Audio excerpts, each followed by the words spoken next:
বন্ধুরা আসসালামু আলাইকুম। আমার রান্নাঘরে সবাইকে স্বাগত। আজ আমি অনেকগুলো আম পেড়ে এনেছি। এখন আমি এই আমগুলো দিয়ে অনেক রকম আমের রেসিপি করব, আচারের রেসিপি করব। তো প্রথমে আমি আমগুলো ভালো করে ধুয়ে পরিষ্কার করে নিলাম। পাড়তে গিয়ে অনেকগুলো আম ফেটে গেছে, এগুলো বেছে বেছে আমি এখন আম সত্ত্ব বানাবো। তো আমগুলো পরিষ্কার করে ছুলে নিয়েছি।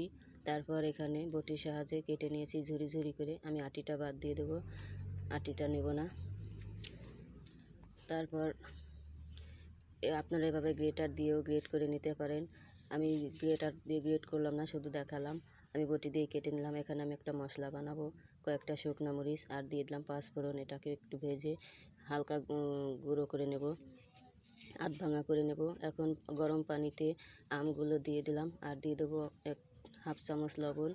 তারপর আমগুলো আমি একটু সিদ্ধ করে নেব। সিদ্ধ করে আমি এই পানিটা ফেলে দেবো, যেহেতু আমগুলো একটু বেশি টক। তারপর কড়াইতে দিয়ে দিলাম তেল আর পাঁচফোড়ন, দিয়ে আমটাকে দিয়ে একটু নেড়ে চেড়ে নিলাম। এখন আমি এতে দিয়ে দিলাম ঝোলা গুড়।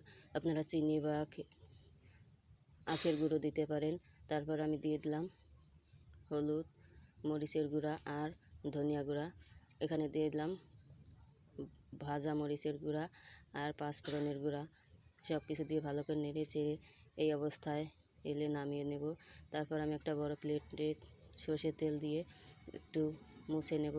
তারপর এই প্লেটে দিয়ে খুন্তি দিয়ে ভালো করে বেশি মোটাও করব না, বেশি পাতলাও করব না, মিডিয়ামভাবে এটাকে সেট করে নেব। তারপর 2-3 দিন রোদে দিয়ে শুকিয়ে নেওয়ার পর এই দেখুন কত সুন্দর দেখতে হয়েছে, লোভনীয় এবং কী সুন্দর উঠে গেল।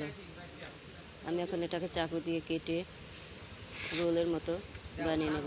তো আমার এই ভিডিওটা ভালো লাগলে অবশ্যই লাইক, কমেন্ট, শেয়ার করে আমার পাশে থাকার অনুরোধ রইল। সবাই ভালো থাকবেন। আল্লাহ হাফেজ।